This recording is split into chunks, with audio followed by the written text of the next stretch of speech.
Essuula ye 11 egamba nti akukyaye bwawerekera akubanja. Akukyaye bwawerekera akubanja. Era nkakasanga yessuula esembayo. Akukyaye bwawerekera akubanja. Omwami n'omukyala Mwesigwa balwawokko nga bakyasula mu wooteri gye baasula ku lunaku olw'embaga. Ensonga yali nti bafuna okutiisibwatiisibwa, kale ne batya okugenda okusula awaka nga bayinza okutuusibwako eyo obulabe. Omwami yayagala ensonga okuzitwala mu b'obuyinza, wabula omukyala n'agaana nga bw'amugamba nti bw'akikola baba beerudde ekkubo ly'abalabe baabwe okwongera okubayigga okubakolako obulabe. Bw'atyo kwe kumusaba ensonga bagire nga bazikwata mu kimugunyu. Bwe batyo abaali balowooza nti embaga bweggwa nga bagenda mu maka gaabwe nga batandika okubeerera ddala omwo, bakyusaamuko katono nti kale newankubadde baali babeera bonna baali tebannatandika kwegazanyiza mu bufumbo bwabwe. Okwawukanako n'abagole abalala abalwa mu kisenge, ono Violet olunaku olwaddirira olw'embaga yakola. Mwesigwa yalinga eyakyusa omulimu Ssebongo omukulu akajanja Ssebo nga kaakano nga n'amagezi agawa ku mulimu mukyala we gy'akola. Violet bwaddayo ku mulimu, Lulenti yatandika na kumunenya lwaki yasalawo okukola embaga mu kadde ak'akazigizigi bwe katyo. Yayongerezaako nti mu basajja bonna abaali mu nsi n'osalawo okufumbirwa omusajja oyo, omusajja ali ku musango gw'obutemu. Violet yeewuunya. Yali amanyi nti Lulenti yali takyalina busungu na nsaalwa ku Mwesigwa. Yakyuka n'atunuulira Lulenti kwe kumugamba nti okufumbirwa Mwesigwa tekirina bikitabangula. Lulenti yamuddamu nti kirina, kubanga ne mu mateeka agatufuga tetukkirizibwa. Violet yamutegeeza nga tafudde nayo nti ebintu bikyuse nnyo. Naawe Lulenti bingi bye tukoze nga tetukyesigama ku mateeka agatufuga. Lulenti yamubakira mangu n'amugamba nti kituufu Violet bingi tubikoze naye si kye kiseera tuddemu okukola nga bwe tubadde nga tukola. Violet yamutegeeza nti naye ate waliwo ekijja nga kizibu okukizza emabega. Lulenti yamusaba okwerabira byonna ebyali biyise basobole okukwaza emirimu obulungi n'okugenda mu maaso.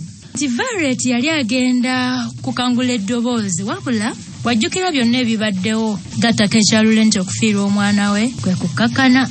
Yamugamba mpolampola nti naye ate oli mwami wange, sisobola kumuleka naawe Lulenti lwakuba ggwe tonnamutegeera, naye muntu mulungi, ye musajja eyasazeewo okumpasa era mwagala nnyo. Sebona omusajja okusalawo okukuwasa, olina kumwagala mu abawala abali eyabeemoola. Obusajja bonna bukuwenjulako nga batambula naye bw'asalawo n'agamba kankutwale oyo aba musajja. Lulenti yasooka n'asiriikirira, oluvannyuma n'amugamba nti kituufu omwagala, naye okumufumbirwa y'ensobi ekyasinze obunene gye wakoze. Kino kigenda kuyingirira n'okwonoona enkola y'emirimu gyo. Violet yamwanukula nti tekigenda kugikyankalanya olw'ensonga nze sikyakola mulimu gwa bukessi. Lulenti mu nsi tuba n'ebyokulondako. Nze nalonzeewo Mwesigwa mu kifo ky'omulimu. Ojjukira bwe nakugambako mu kirooto kyange ekyokulunda n'okulima singa mba nyinyusa emirimu gino. Kye ŋŋenda nno okukola kaakano, ssente ze nnina ze ŋŋenda okutandisa. Lulenti yaddamu okumubuuza ng'amutunudde mu mmunye obanga yali agenda kunnyuka emirimu gyabwe, era naye n'amukakasa nti yali abinnyuse ng'asazeewo abuuke ne Mwesigwa. Lulenti yeewuunya, kyava mugamba nti mu butuufu Mwesigwa sikyamunyiigidde, wabula kaakati njagala bwagazi kwogerako naye. Bw'abanga ye musajja asobodde n'okukumatiza osuulewo omulimu gwo gw'obadde oyagala okukira ebirala byonna. Newankubadde Mwesigwa teyali muganzi eri Lulenti, tekyamulemesa kubaako ngeri gy'ayamba Nakyala mu mirimu gino egy'okuketta abakyamu abaali bamusibako emisango gy'atazza. Olwatuuka Violet aba awaanyisiganyaamu ku birowoozo ne Lulenti, essimu ye n'evuga. Olwali okugissa ku kutu oli n'amubuulira ekyali kimukubizza. Olwava ku ssimu n'asaba Lulenti amukkiriza agende, ebirala babirabe ng'avudde gye yali alaga. Waliwo ekifo Violet kye yali aludde ng'atambulizaako amaaso abasajja bano abakyamu gye bazanyiranga zzaala n'okutegekera enkwe z'okutemula abantu n'emize emirala mingi gye baakolanga. Mwesigwa yali asigadde mu mmotoka ng'ali ebusukka kkubo. Ekifo kino yali akikuumisa maaso. Yafuba okukola kyonna okulaba nga bakwata abampembe bano. Baali bamwonoonedde obulamu bwe. Kale bwe yafuna omukisa okuyambako mu kubakwata yali tayinza kusumagira. Bwe yalaba abaami bano bonna nga baamusa ekifo, kwe kukubira Violet essimu ajje balabe we basobola okutandikira. Nakyalo olwatuuka kwe kukonkona ku luggi lw'emmotoka. Mwesigwa yeekanga ng'alowooza nti oba abasajja abatemu be baali bamulumbye, wabula bwe yakyuka n'alaba nga Nakyala kwe kussa ekikowe. Violet yali azze n'essagala, anti nga bwe kituuka nga byetaagamu okukozesa kulyanyi, Mwesigwa yali teyeesigika. Yatya okuyita Lulenti olw'ensonga nti yali takkiriza bulungi Mwesigwa. Kyokka ate ne Mwesigwa yali agaanye okwesonyiwa ensonga zino. Mwesigwa yalaba nti yalwawo okwenyigira mu nsonga zino, nti era singa olubereberye yalina watandikira yandibaddeko nekyakola, waakiri bandimusse ng'agezezzaako. Yaggulawo oluggi era n'ababuuza ekyokukola. Bamutegeeza nga bwe baali bagenda okuyingira mu kifulukwa. Awo naye yayagala abeegatteko ssebo, wabula aba afuluma. Nakyala n'amutangira nga bw'amusaba okusigala mu mmotoka nti ye n'essagala be baali bagenda okuyingira munda. Baamusaba akoleeza emmotoka, si kulwanga bafunirayo obuzibu. Kino kyali kitegeeza nti bwe bajja nga baduma oluyingira emmotoka eba etandika butandisi nga bejjawo. Newankubadde teyawakanya, wabula ate yatya mukyala we gye yali ayolekedde mu nfo z'abasajja abatemu. Kale watya nga waliwo yali asigadde n'ajja n'amutuusaako obulabe. Kyokka nno Sagala ye teyamufaako, wabula yafa ku mukyala we. Bannange yayagala agende ng'abavaako emabega. Kale bwe baba bafunye obuzibu abe ng'asobola okuyamba. Naye munnange kyali kikeerezi, baali baabuliddeyo dda. N'ekirala nga kino ekyokumuleka mu mmotoka balabika baali bakyesigamyeko nnyo, anti nga watya bwe bafubutukayo naye mu mmotoka nga taliimu. Oluvannyuma yasalawo okusigala naye ng'atidde ebitagambika. Obunkenke bwe yali ayiseemu ennaku ezo bwali bumuyigiriza okusaba n'okwegayirira. Yatandika okusoma ku ssaala, Omukama Katonda abayambe bafulumeyo bulungi n'omusango guno gukomekkerezebwe bulungi ng'abakyamu bakwatiddwa era batwaliddwa mu mbuga z'amateeka balamulwe. Ekiyumba mwe baali bayingidde kyali kinene era Nakyala yeewuunya omuntu eyali asize ssente mu kiyumba ekyo n'atakimaliriza. Bagenda bakebera kisenge ku kisenge, wabula nga bekengera n'okwegendereza. Bwe bakakasa nti mu kizimbe temuli muntu n'omu, kwe kuzzayo basitoola zaabwe mu ngalo. Ekifo kyali kikyafu nga kijjudde ebisaaniiko ebya buli ngeri. Batandika okunoonya mu bisaaniiko okulaba oba waliwo ekintu kyonna ekiyinza okubayambako mu kunoonyereza kwe baaliko. Temwalimu byamagezi bye baalaba okuggyako ebikoola by'amayirungi, ebisaaniiko omusuuliddwa kasooli n'obuveera bwa walagi. Sagala alina akapapula ke yalaba nga kaliko ennamba y'essimu eyawandiikibwako, kwe kuyita Violet n'akamulaga. Abatannakamukwasa kwe kuwulira ebigere by'omuntu ayingira mu kiyumba. Baapapirira buli omu n'asooka afuna we yeekukuma.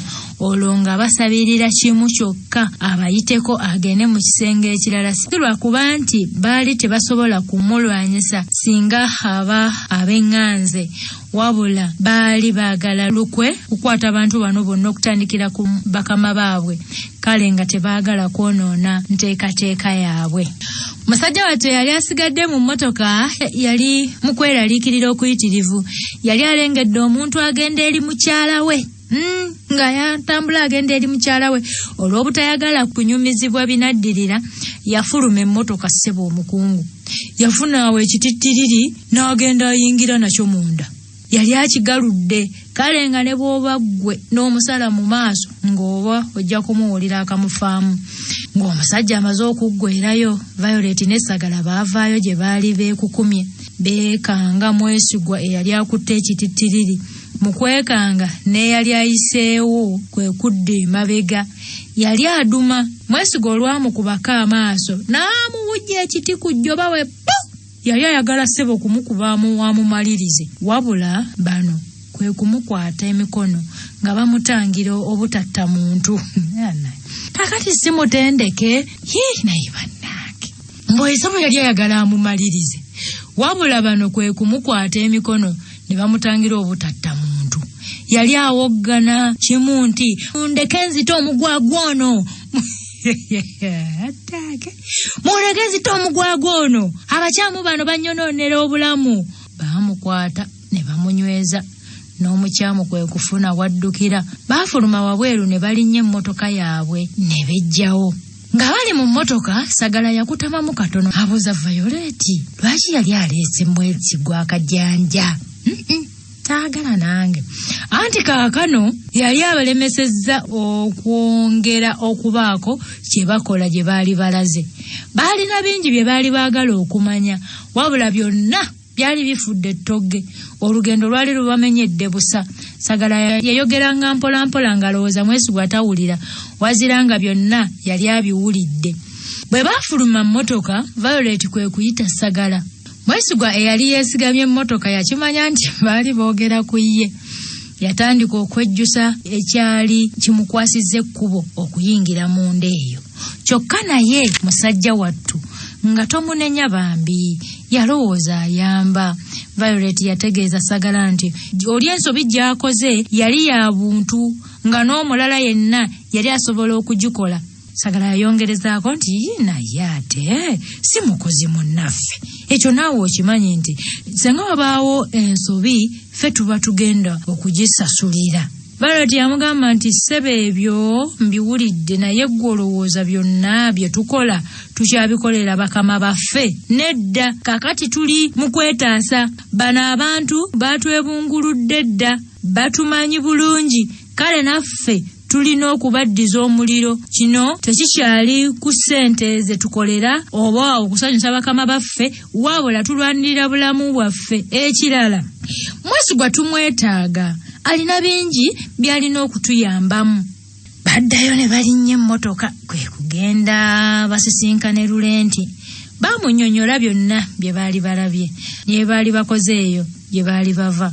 Mwesigwa yali akyasigadde mu mmotoka kyokka oluvannyuma kwe kusembera n'ajja alamusa Lulenti. Naye munnange nga bw'omanyi oyo omusajja oyo Lulenti waakako oyo nga bwe yeewulira, yamwanukula n'okumutunuulira tamutunuulidde, nga yenna bw'asimba amannyo. Abasajja ne babubira n'ebitali byammwe mulimba nga teyatunuulire nayo yenna bw'asimba amannyo. Newankubadde Violet yali yamutegeeza nti kijja kuba kya ssanyu okukolagana nabo era nga naye yandyagadde okwenyigira mu kukwata abatemu, Mwesigwa yasalawo yeesonyiwe eby'okwenyigira mu kunoonyereza kuno.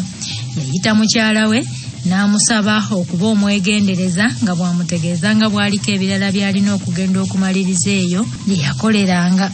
Violet yamanya ensonga eyali etutte bba, kyokka teyamuyimiriza nga tayagala kutandika kumunnyonnyola mbeera za Lulenti. Nakyala yaddayo kwe kutandika okwogera n'ababiri bali.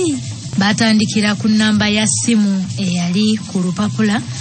Lulenti yabagamba bakubire nannyini ssimu eyo bamutegeeze nti bamanyi byonna ebikyamu byakola, nti kale bw'aba tayagala kumuwaayo eri.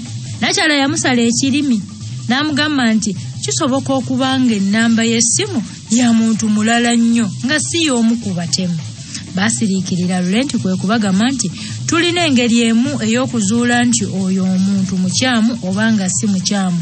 Tumukubire essimu twefuule nti Doogo atuwadde ennamba y'essimu, bwe tutyo tulina akalimu ke twagala atukolere. Violet yasekamu kwe kumugamba nti leka naawe ate Lulenti, tosobola kumugamba nti Doogo yatuwadde ennamba y'essimu. Watyanga okubidde Doogo okumwebuuzaako. Nakyala yabawa amagezi bamugambe bugambe nti waliwo eyabawadde ennamba ye okubakolera akalimu nti naye bw'ababuuza yaani nga bamugamba nti teyababuulidde linnya. Violet yafuna zimu ku layini z'essimu z'ataateranga kukozesa kwe kugiteeka mu ssimu n'akubira nannyini nnamba ya ssimu gye baasanga mu kiyumba. Nakyala teyayagalanga kukozesa layini ze ku bantu batamanyi. Essimu yavuga omulundi gumu kyokka nannyini yo n'ayanukula nti munnange Violet nga takubira musajja oyo kapapula ke balonda mugundi. Omusajja olwakuba essimu yavuga omulundi gumu guti ng'omusajja yanukula nti nze omubanda wa bonna mwana oba nyoyo agikonyeeko. Mwana mulenzi yali ayogera nga ava okunywamu oba kunjaga. Violet kwe kusooka n'asiriikiriramu. Oli bw'awulira teri awuuna kwe kwongerezaako mu luyaye nti wabula mmwe bapipo mwana oba muli biki mwana okolinze nali toyogera mwana story ki nze mbeera sikuneguka Violet yamutegeezanga bwe yalina omulimu gwe yali ayagala amukolere kye baali basuubira era bwe gwali. Omuvubuka yamubuuza eyali amuwadde ennamba y'essimu. Nakyala kwe kumugamba nti waliwo omuvubuka eyamukolerako olulala wabula tasobodde kwe kumuzigirira ye. Omuvubuka yayanukula nti naye bw'abeera ddogo mwana oyo sikola mwana. Oyo sikola bw'abanga ye ddogo mwana nedda. Omuyaayi oyo mwana tayagala kusasula tayagala. Yeeyita mukulembeze wabula musuma wa ddala mwana. Nakyala yeewozaako nga bw'atamanyi ddogo nti era yali ayagala basisinkane bateese. Omuvubuka yamubakira tannabimalayo kwe kumugamba nti naawe leka naawe mwana kuwanvu ya nsonga mbuulira mulimu ompeereze mwana akajja nange ngende mwana nkola akalimu ako mwana. Nakyala yagezaako okusendasenda omuvubuka ono basisinkane wabula n'akomba kwerima. Nakyala yajjako essimu okusooka abigayegayeemu ne banywanyi be. Nga tannagijjako oli kwe kumugamba nti naye gwe gaalo mwana akalimu kange tewandiika nzibyeko mwana naawe gaalo omanyi nze siremererwa mpa buwimaja olabe ekiddirira mwana olabe. Omuvubuka alabika yali yeeremye ekyokumusisinkana naye ekirungi ekyokukola yali akyagala nnyo. Bwe batyo baali tebalina kirala okuggyako okukubira omuvubuka nga bamubuuza ow'okumuteera ssente. Omuvubuka yali omusanyufu eby'ekitalo kwe kubalagirira gye baalina okumuteera ensimbi ze. Newankubadde omuvubuka gwe baali bagenda okusisinkana yali ayogeranga waddanga era ng'alinga atategeera bulungi tebaamunyooma. Bwe batuuka we baali bateesezza okusisinkana nga bamaliriza n'okwetegereza embeera kwe kufuluma emmotoka. Nakyala yakwata akaveera omwali ebbaasa eyalimu ssente n'akateeka wansi w'ejjinja wansi w'omuti nga bwe yali alagiddwa omuvubuka oyo. Baddamu okuyingira emmotoka ne balinda okumalira ddala essaawa ng'emu wabula ng'omumpembe talabikako. Violet ne Lulenti baafuluma mmotoka ne bafuna akatebe we batuula ebweru w'edduuka. Nga baakatuula walabika akaana akajja ne katandika okubuukirabuukira okumpi ne we baali bakwesa akaveera omwali ssente z'omugwagwoli. Violet yalengeza Lulenti wabula ono n'amutegeeza nti akaakaana kaali kubyako akaakaana kaveeko. Kyokka mu kaseera katono akaana kajja wusiba akaveera omwali ssente era ne kadduka ne kakwasa abasajja abaali ku pikipiki. Bano bagenda okusituka nga bali bavuga bagenda. Omuvubuka ono teyamanya ssente zaani ze yali abba. Singa yamanya osanga teyali kikoze. Lulenti yadduka mbiro n'asikambula sagala eyali atudde mu kifo ky'omugoba w'emmotoka n'amulagira okutuula emabega. Omusajja yasimbula emmotoka kaŋŋambe yagikuula bukuuzi anti nga akatundu konna yaleka kakutte enfuufu. Yavuga emmotoka ku misinde gya yiriyiri era okugenda okwetegereza nga balengera pikipiki okwali kugendedde yali atutte ssente. Omu ku baali ku pikipiki bwe yalabanga ow'emmotoka abasimbyeko kwe kujjayo emmundu n'abawerekeza ekyasi. Laurent yali takyalina kyatya. Abaali babaweereza ekyasi baali baagala kutiisa bali abaali mu mmotoka balekerawo okubawondera. Wabula omu ku baali mu mmotoka nga ye Laurent yakwata basitoola n'ayisaamu ekyasi ekyakuba eyali ku pikipiki era essasi ne limukosa bya nsusso. Eyali avuga essasi lyamulumya n'ata pikipiki bwe batyo ne beerindiggula ennume y'ekigo. Obulumi buyinza okukwogeza ebitatuuse n'okwerabiza ne bukwerabiza omulabewo. Laurent ne banne bwe batuuka bali bwe baali bagudde, omu ku bavubuka abaagiriko n'atandika okubalaajanira nti muntwale mu ddwaliro, munnyambe, ngenda okufa. Kyewuunyisa engeri gy'otandika okusaba omuntu abadde akukuba amasasi okukutwala mu ddwaliro. Tebayagala kulinda poliisi n'abantu abaali bayenza okutwala olugambo, kyebaava bayola yolono eyali akyalimu akalamu ne bamutwala mu mmotoka yaabwe ne bejjawo. Nga baakamutuusa mu mmotoka, Laurent kaakano eyali atudde naye emabega yatandika okumubuuza gy'asanga ddoogo. Wabula omuvubuka yali mu kunyiiziira kwokka. Laurent kwe kumuboggolera wabula nga muvubuka yeremye. Violet yamusaba asooka amwesonyiwe era bwe batyo baafuna awaali akalwaliro ne bamugulirayo ku mpeke ezikendeeza obulumi. Badda mu mmotoka ne bavuga nga bafuluma ekibuga. Nga bulijjo abakazi bwe balinamu ku kisa weewaawo era tulinamu ekisa bambi, ekisa ky'ekizadde. Violet mukazi wattu yafunayo ku mazzi n'aleetera omukyamu ono n'anywa okwo era n'agattako eddagala ly'ebikoola bye yassa ku biwundu eby'amaanyi bye yali afunye. Newankubadde yandyagadde okumutwala mu ddwaliro naye baalina bingi bye baagala okumanya okuva mu muntu ono. Ekirala nga batya poliisi okukizuula nti be basswe n'omuvubuka eyakubwa essasi eyali atambula n'ono. Newankubadde kampuni yaabwe yalina ebbaluwa ebakkiriza okukola ogw'obukesi emirundi mingi, baakubagananga nnyo ne poliisi anti nga obuwanguzi bwa bano nga bulaga abapoliisi nga abajega. Baafuna awatali bantu.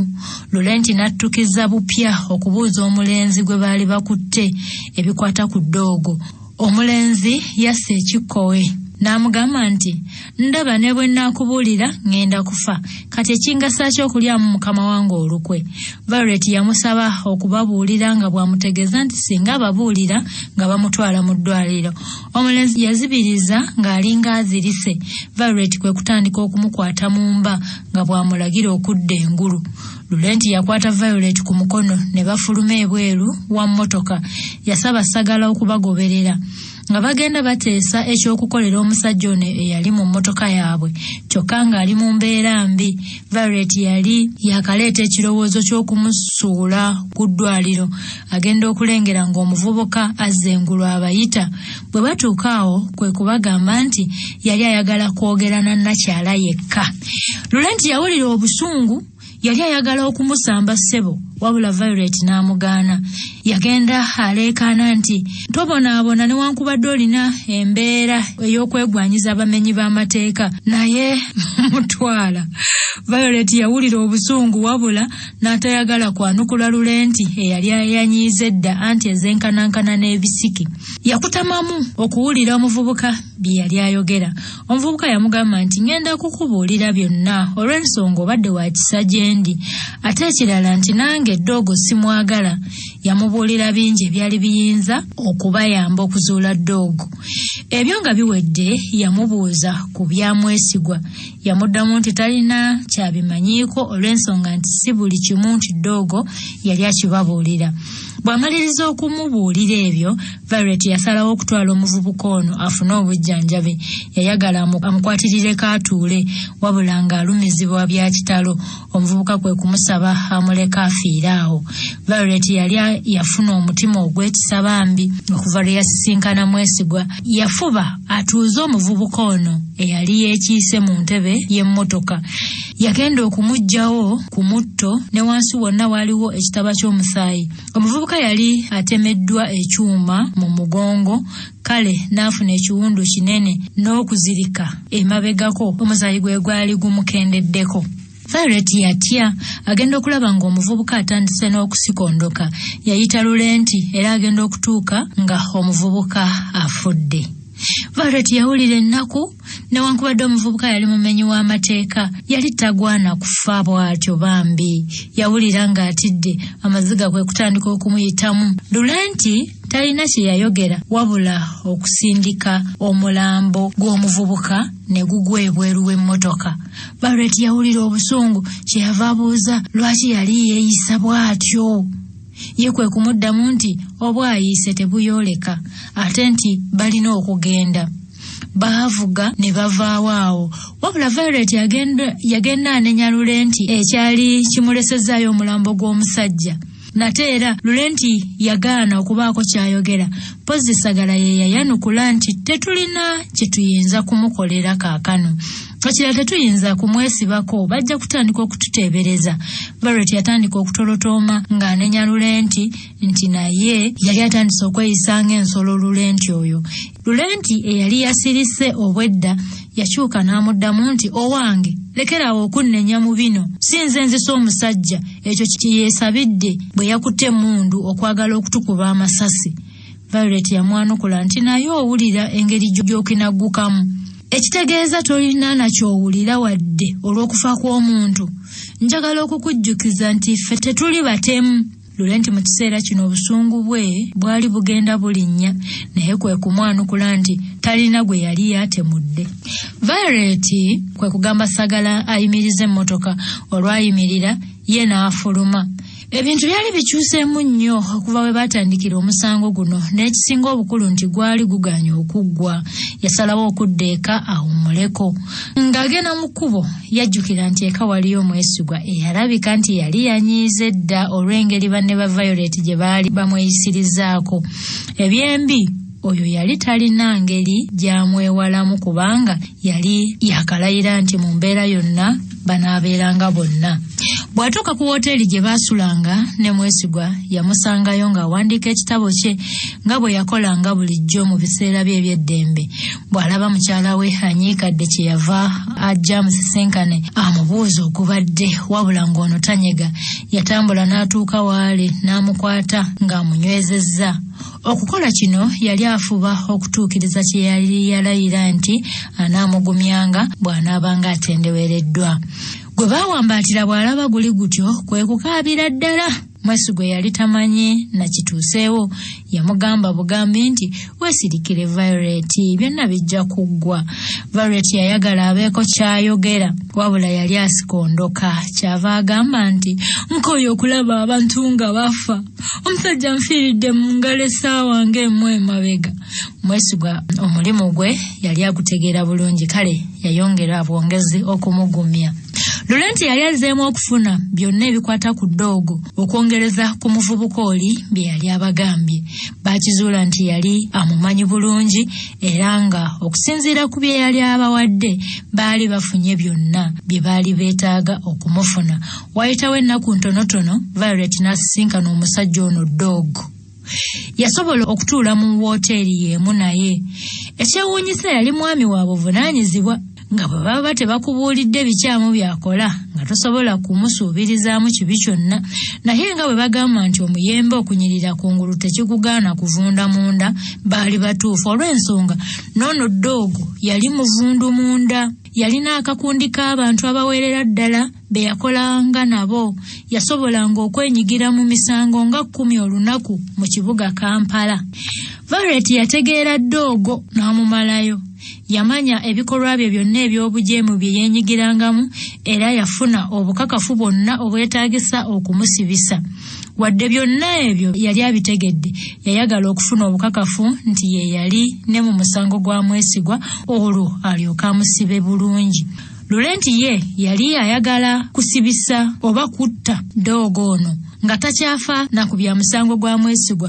Mu mbeera bw'eti ebyembi ate Violet ye yali mu mitambo gy'omusango guno era Violet yakanyanga kugamba Lulenti nti yeetaaga akadde katono okumusiba olwo n'asigala ng'akyanoonyereza ku by'omusango gwa mwesigwa. Mwesigwa naye gye yali tatudde yasigala anoonyereza mu bubba ku byo abakyamu bano newankubadde teyalina bumanyirivu bungi mu bino, Katonda yali yamuwa amagezi okwongereza ku ekyo, era yalina omukisa. Yali ali awo, omuntu n'amukubira essimu n'amugamba nti ayagala kumusisinkana. Eddoboozi lyawulikika ng'ery'omuntu gw'amanyi. Yamubuuza ng'ayagala okumanya yali ani amukubidde, n'oli teyayogera. Yajjako bujja ssimu. Yayongera okumukubira essimu enfunda eziwera ng'amusaba amusisinkane. Yeevaamu lumu n'asalawo kumusisinkana. Olunaku lwali lwakusooka ssaawa nga 5 ez'enkya. Mwesigwa yagenda e Lugazi gye baali bamulagiridde okusisinkana n'oyo eyali amukubidde, nti yali amusuubizza okubaako bw'amuyamba okuzuula oyo eyali amusibako amatu g'embuzi.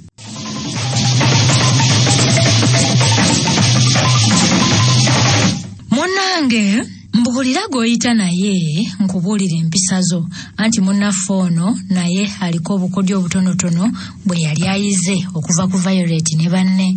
Bw'atuuka ku ssinzizo ly'Abakristaayo nga bwe baali bateesezza, kwe kukubira gwe yali agenda okusisinkana ng'amutegeeza nga bwe yali atuuseewo mu kifo. Waliwo omwami eyali ayogerera ku ssimu. Mwesigwa kwe kwennyonnyolako ng'omwami ono oli yennyini bwe yali ayambadde. Tondaba, nze ndi wano, nyambadde jjiini enjeru n'essaati enzirugavu. Tonandaba. Wabula ekyamujja enviiri ku mutwe eyali amukubidde essimu yali amumanyi bulungi. Wano we yamugambira nti leka naawe Mwesigwa togejjangako kwenkana oyo omusajja. Mwesigwa yeewuunya n'awulira ng'atidde kubanga eddoboozi yali alimanyi bulungi. Wano we yakyukira n'amagamaga agenda okulaba nga Pawulo gwe baawamba, Pawulo munywanyi we gwe yali amaze ebbanga nga talaba. Bikira Maria we Fort Portal bannange. Ebyokwogera byasooka ne bimubula. Oluvannyuma Pawulo n'amutegeeza nti baali bagwanira okuva mu kifo ekyo, si kulwanga babagwako. Baatambula baveewo. Mwesigwa aba ayagala okugenda, we yalese emmotoka, munne kwe kumukwata omukono n'amusika n'amuyingiza essinzizo. Baafuna we baatuula era nga batudde, Mwesigwa yabuuza Pawulo gy'abadde ebbanga eryo lyonna. Pawulo teyali mubi, n'alumuviira ku ntono nga bwe yakwatibwa abakyamu abatta Owen, oluvannyuma balyoke bamutte ate ne beefuula ne bawaayiriza Mwesigwa. Mwesigwa yamugamba nti kaakano mukama wange awulidde essaala zange, kye kiseera abantu abo basasulire bye baakola. Pawulo yamutegeeza nti yali yatwalibwa ng'omuwambe ebbanga eryo lyonna. Yayongerezaako nti singa abakyamu bamulabako yali waakuttibwa. Yawa ensonga eyali emumwagaza okusisinkana Mwesigwa ng'ayagala amuyambeko bagende ku poliisi baloope abakyamu bonna, kubanga ye yali abamanyi bulungi. Yasuubiza okubawaako obujulizi ate nga kino Violet kye yali asinga okwagala. Yabawa akakwakkulizo kamu nti bw'amala okubalaga abakyamu ng'ayagala Mwesigwa n'akabinja k'aba Violet bamuyambeko okusobola okufuluma eggwanga Uganda, nti kale alikomawo nga bamaze okusalirwa emisango. Era yayagala bamukakase nti balina amaanyi n'obumalirivu okukwata abakyamu abo. Yabakakasanga n'okulayira bw'alayira nti singa wabaawo ensobi yonna abasajja abo baali bajja kubatta bonna. Bwe baava eyo bagenda butereeva waali Violet, wabula Mwesigwa yali tannamatira bulungi bigambo bya Pawulo. Mwesigwa yalika Pawulo annyonnyola abasatu, ye kwe kudda eka. Oluvannyuma ku ssaawa nga emu ey'akawungeezi Violet yakomawo ku wooteeri gye baasulanga, wabula ekyamwewuunyisa yali azze ne Pawulo. Mwesigwa yamaguka omulundi gumu n'asanga Violet we yali ayimiridde, n'amukwata ku mukono n'amutwala mu kisenge n'amubuuza nti kiki ky'okoze kino naawe? Lwaki tonneebuuzizzaako?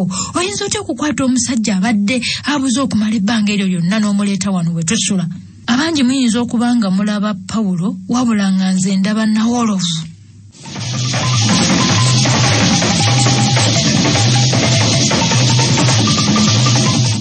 Abangi muyinza okuba nga mulaba nti Pawulo, wabula nze ndaba Nawolovu. Oyo Nawolovu. Violet yamatiza Mwesigwa nti Paulo yali agenda mu bwangu ddala nti kale okumuleeta awaka yali ayagala kumukwata ku katambi ng'anyumya emboozi y'emu. Ekirala nti obwedda akwata bigambo byokka nti naye wano yali agenda kukwata n'ebifaananyi.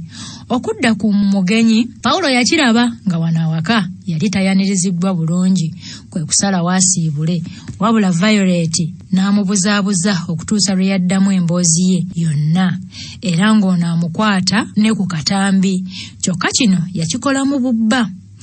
Okujja kwa Paulo we basula kyeraliikiriza nnyo Mwesigwa.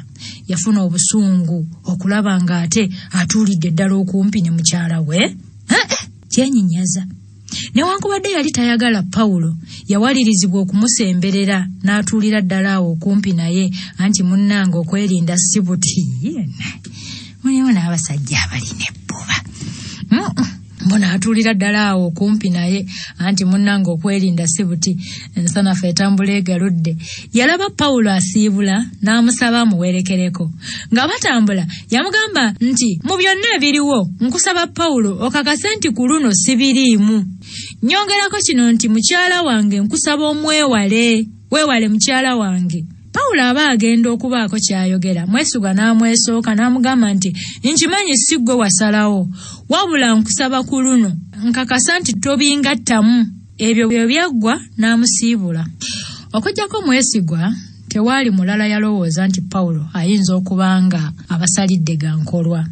Abasinga ne poliisi nga mw'ogitwalidde bakkiriza emboozi ya Paulo okuva lwekyali nti okuviira ddala mu ntandikwa baagambanga nti Paulo yali yawambibwa. Kyabanguyira okukkiriza nti ye yali atolose butolose okuva eri abamuwamba. Mwesigwa okwawukanako n'abalala yagaana okukkiriza nti mwana mulenzi ono yali yawambibwa. Emmeeme ye yamulumirizanga nti Paulo akolagana n'abakyamu. Nga bwe yagamba Violet mu kusooka, yaddamu n'amugamba nti simanyi, naye mpulira ekirowoozo kiŋŋamba nti Paulo atulimba. Yamujjukiza nti ne bwe twabadde eka nawulidde ebikontana mu mboozi ye okuva kweyo nga tuli mu ssinzizo. Abangi baali bakyamuukiridde olw'okukwatibwa kwa Ddoogo n'abamu ku bantu be. Ekyo kyali kibawadde amaanyi era nga n'abalala baali bakyayiggibwa. Kino nno kyaleeta okuwuguka mu birowoozo. Mwesigwa kye yali ayogerako nti Paulo yandibanga alimba, ne batakisaako mulaka. Naye munnange ne Violet teyali mujega. Yamanya nti okugenda kwa Paulo emitala w'amayanja kuyinza okubaako bye kutaataaganya. Bw'etyo entegeka eyo yalinnyibwamu eggere. Kino kyali kitegeeza nti Paulo ensimbi ze yasuubira okuweebwa okumuyamba okufuluma eggwanga n'okufuna visa zonna zaali tezimuweereddwa. Okwongerezako ku ebyo baamugyako ne pasipoti ye, kyokka mu ngeri ya lukujjukujju.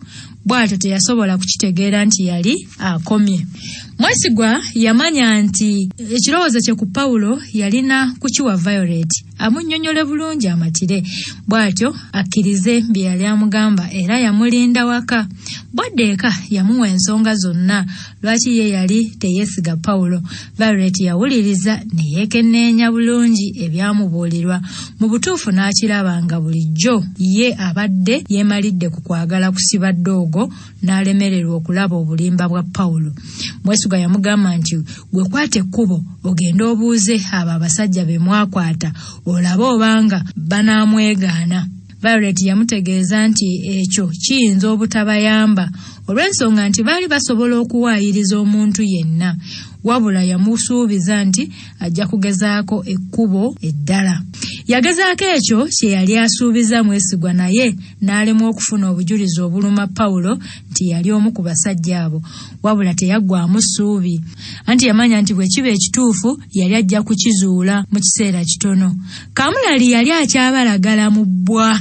Mwesigwa yakwata ekkubo n'ayitirako ewa kitaawe, anti yali amaze ekiseera ekiwera nga tagendayo. Kwolwo kwe kusalawo awubeyo olw'ebigere alabe ku batoobe. Eky'omukisa omulungi omukyala teyamusangawo, kale n'afuna akaseera akawera okwogeramuko ne bannyina. Siikuriisa eyo nga wayiseewo essaawa ng'emu omukyala yakomawo awaka. Nga yakayingira bw'ati, Rebeka muwala we yagenda waali n'amugamba nti maama obwedda waliwo akukubira essimu. Yakubye emirundi nga 6 nga tokwata. Kyokka oluvannyuma n'engikwata. Nyina yamuboggolera n'amubuuza ani yakulagidde okukwata essimu z'abakulu. Mwesigwa yali yakoowa entalo z'omukyalo ono era teyatunulayo ne yeefuulira ddala atalina kyawulidde. Omukyala yamubuuza ani yamukubidde essimu. Akaana kwe kwandukula nti essimu teyabaddeko linnya wabula we nagikutte yasoose nakweyanjula nti ye Pawulo. Wowe maama nze yasoose nakweyanjula nti ye Pawulo. Mwesigwa bw'awulira erinnya Pawulo yeekanga newankubadde yali tategedde emboozi yonna ebadde ekwata ku ki okujjako okumanya nti waliwo eyakubidde muka kitaawe essimu. Byonna nga biwedde Mwesigwa yafuluma ennyumba n'afumintiriza ku bye yali awulidde n'akwata essimu n'akubira Violet ng'ayagala amusisinkane. Bwe basisinkana yakotekamu ku mutwe n'amugamba nti simanyi oba mpubiddwa buubwa. Simanyi naye nsuubira nti muka kitange ayinza okubanga naye alina omukono mu misango gino. Ndudde nga nsuubiriza wabula olwaleero neeyongedde okukikakasa. Violet yasaba Mwesigwa okumubuulira byonna nga we bibadde. Mwesigwa yasooka kumunyumiza nti yafuna okusuubiriza muka kitaawe olunaku lwe yamubuuza obanga waliyo omuntu gwe yeekengera ayinza okubanga yali ategedde ku mbaga yaabwe. Bw'agattako okumunyumiza embeera za muka kitaawe, Violet yamusaba kimu addeyo mbireeka amubbeko essimu kuba eno yali ajja kubayamba okuzuula amazima. Okufuna essimu ya muka kitaawe tekyali kizibu era okudda gye basula ng'essimu bagirina. Ekiro kyonna baakimala batigiinya essimu ya mukazi wa Twoli. Okukkakana nga bakakasizza nti waliwo enkolagana wakati w'omukyalo ono ne Pawulo. Pawulo baamutega akatego teyakalaba era n'akagwamu. Kyali kimaze okuzuulwa nti omukyala muka kitaawe wa Mwesigwa yali asasula omuntu asibe ku Mwesigwa omusango gw'obutemu. Abaganda bagamba nti gy'otega amaggwa bwe bakugoba gye bakulaza. Omukyala yayagala okusibisa Mwesigwa kaakano yali ayolekedde okugenda mu mbuzi ekogga olw'okwekobaana okutta omuntu. Obaani yamubagulizaako nti endiga yali ewalampye enju anti bagenda okujja okumukwata ng'omukyala yamazeemu dda omusulo. Pawulo yali takyalina bwewolerezo. Yayagala okwetooloola Mwesigwa ng'amuwa ensonga ezaamukoza bye yakola. Bwe baategeeza Mwesigwa nti omukyala yali abuzeewo yabula okufa ennaku. Mu butuufu yali yeebuuza kiki kye yali yakola omukyala ono okutuuka okwagala okumuteesa ku kalabba. Ebirango byayita bingi ku TV ne ku laadiyo nga binnyonnyola omukyala eyali yeetaagibwa poliisi yakwatibwa ku kisaawe ky'ennyonyi mu Kenya gye yali agenze ayitireeyo yeeyongere mu Bugirimaani gye yali na mwannyina. Mwesigwa bw'ategeezebwa nti muka kitaawe yali aleeteddwa ku poliisi yabuusa kumunga kongovu. Engoye yazambalira ku mabega nga nswa n'ayolekera okugenda ku kitebe kya poliisi okwerabira ku mpala kitale. Bw'atuuka ku poliisi yasangawo nnyina ne kitaawe nga bali awo baliko bye bagaayagaaya. Mukozi Mwesigwa yalina nnyina badde neerayidde nti yalina nnyina. Yabeewala era teyabasemberera. Olwo n'ayolekera gye baali basibidde omukyala kyokka we yalina okuyita nga wayimiriddewo Violet, Lulenti ne Sagala. Teyayagala kubeeraga kyava afuluma nate. Ndaba era yali talina kyagenda kugamba mukazi oyo. Nga yakatuuka ebweru kwe kujjukira nti ku poliisi y'emu we baali basibidde ne yali nfanfeewe. Yali amanyi nti Pawulo ayinza okwegaana wabula yakkiriza bye yakola. Muka kitaawe teyamwewuunya nnyo okubanga yakikola kino naye Pawulo ono gwe yali amanyinga munne okuviira ddala mu buto.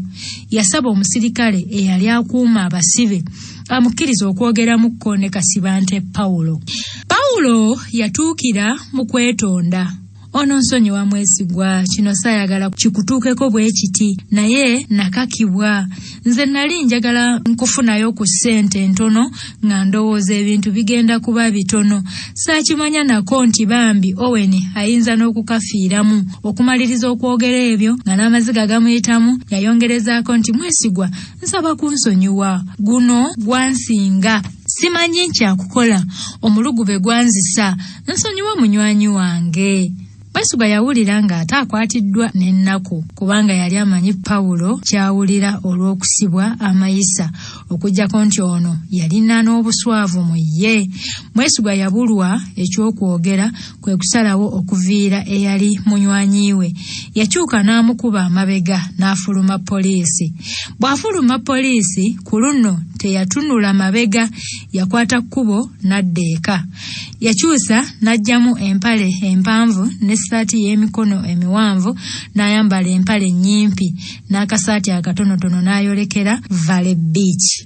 Oluvannyuma ate nga mu bulumi yali asobodde okutegeera abantu abaali emabega w'okutta Owen balyoke bamusibeko omusango omunene. Bwe gutyo yakitegeera nti omuntu asobola okufunako obujja awatali nsonga. Ekirala nti emikwano egisinga giba gya bukuusa.